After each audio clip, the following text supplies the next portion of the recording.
Quería hablarte de Erasmo de Rotterdam, un personaje muy particular que lo podemos ubicar en un tiempo bisagra entre fines del medioevo y comienzos de la modernidad, entre la segunda parte del siglo XV y la primera del siglo XVI, un momento de gran convulsión, un momento de lo que se conoce como el humanismo y el renacimiento, la época de grandes transformaciones, cambios científicos, técnicos, de grandes descubrimientos geográficos y de problemas importantes que se van a suscitar sobre todo a partir de la reforma religiosa que inicia Martín Lutero, con una división que se va a dar en la cristiandad debido a esto que va a plantear este personaje, Martín Lutero, personaje alemán, monje alemán, y que bueno, muchos relacionan parte de lo que planteó Lutero con lo que venía planteando Erasmo de Rotterdam, de quien quiero hablar hoy. Pero vemos que si bien hubo cuestiones en las que estuvieron relacionados, al final Erasmo terminó cuestionando uno de los puntos principales propuestos por Martín Lutero. Y de eso quiero hablarte hoy. Erasmo nace en Rotterdam, Holanda, de una familia no justamente pudiente. Su padre es un hijo ilegítimo, su padre era sacerdote. Era un sacerdote que, bueno, vivía en concubinato, no practicaba lo que le mandaba la iglesia, pero eso no quiere decir que aquella época no viviera profundamente la fe. Lo que pasa es que la fe muchas veces se veía en forma superficial, se creía que cumpliendo ciertas prácticas externas que no llegaban a transformar a la persona, uno ya con eso estaba justificado. Muchas devociones externas, prácticas externas, tocar un santo, un montón de ceremonias.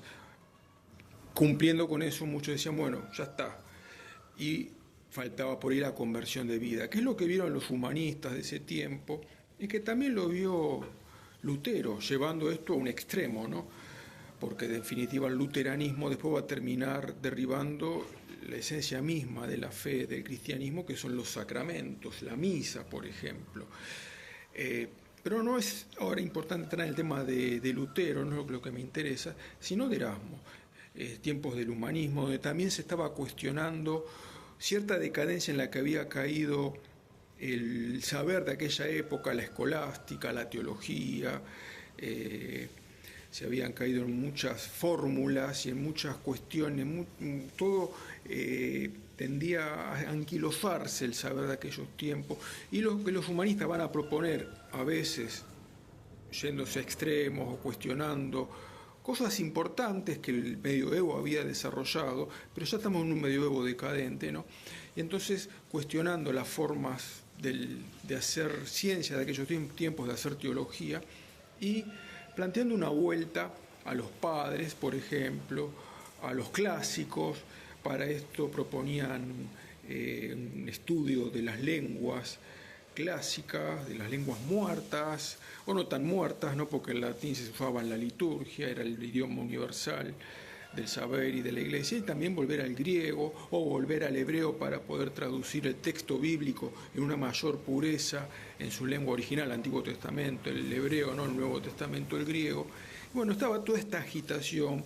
Por otro lado, tiempos de grandes descubrimientos, decía, ¿no? La época de descubrimiento y conquista de América, de grandes figuras como los Reyes Católicos o Carlos V. Luego, ese es el contexto en el que se desarrolla la obra de Erasmo, un hombre que al principio, por necesidad y porque lo mandaron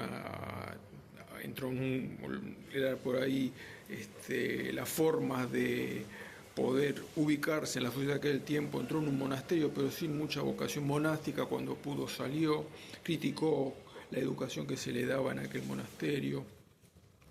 Sin embargo, fue ordenado sacerdote y vivió como un clérigo fuera. Luego consiguió más adelante las dispensas del papa de aquellos tiempos, León X, un papa de la época del Renacimiento.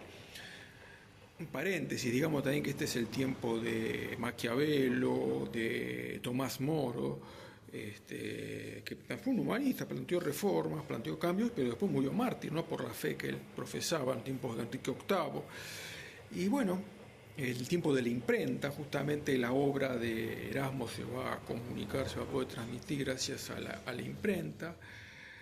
Bueno, él empieza con inquietudes poéticas, no está muy claro ahí su vocación religiosa, pero luego se va a ir preocupando cada vez más por los temas religiosos, por la teología, por una renovación de la teología, por un ir, digamos, purificar la obra de San Jerónimo, este, ir pulir la traducción de la Biblia que existía hasta ese momento, el Nuevo Testamento sobre todo, pero bueno, su obra cumbre va a ser tal vez lo que se conoce como el Elogio de la Locura, una obra crítica de muchos de los vicios que había en las prácticas religiosas y en la teología de su tiempo. San Ignacio de Loyola, el gran contradictor de Lutero, cuestionó también a Erasmo, decía que los escritos de Erasmo lo dejaban, no lo llenaban su alma, lo dejaban bien en sequedad espiritual, porque bueno, tal vez no era un hombre de fervor religioso, sino que era un hombre cuestionador, un hombre que propuso una reforma importante, señaló cosas que realmente estaban mal, tal vez sin ese fervor y esa vida interior que sí tuvo San Ignacio de Loyola, después de su conversión, ¿no? Pero no entró en la reforma luterana. Cuando vio hacia dónde iba Lutero, Erasmo se detuvo, no compartió esa ruptura en la que terminó con respecto a la autoridad de la Iglesia Lutero, y sobre todo no cuestionó duramente la visión de Lutero con respecto a la visión antropológica de Lutero, ¿no? Porque la teología de Lutero llevó a sostener que el hombre es incapaz de todo bien, que el hombre una vez caído en el pecado solamente puede ser justificado por Cristo, por el sacrificio de Cristo. Obviamente que el hombre en la teología católica es justificado por Cristo, pero a través de las obras que realiza la Iglesia, donde se hace presente Cristo a través de la celebración eucarística y de las buenas obras que el hombre que ha recibido la gracia va realizando, ¿no? Pero bueno, Lutero sostenía la incapacidad del hombre para todo bien, escribe una obra que se llama De Servo Arbitrio, el arbitrio servir, el que la concupiscencia domina en el hombre y solamente la gracia de Cristo lo puede transformar. Mientras que Erasmo, que tenía una concepción más optimista, le va a contestar con una obra llamada De Libre Arbitrio, donde defiende la libertad humana para el bien. Y en definitiva, donde termina planteándose su postura realmente contraria al movimiento reformador que inició Lutero y que terminó partiendo a Europa y a la cristiandad en dos.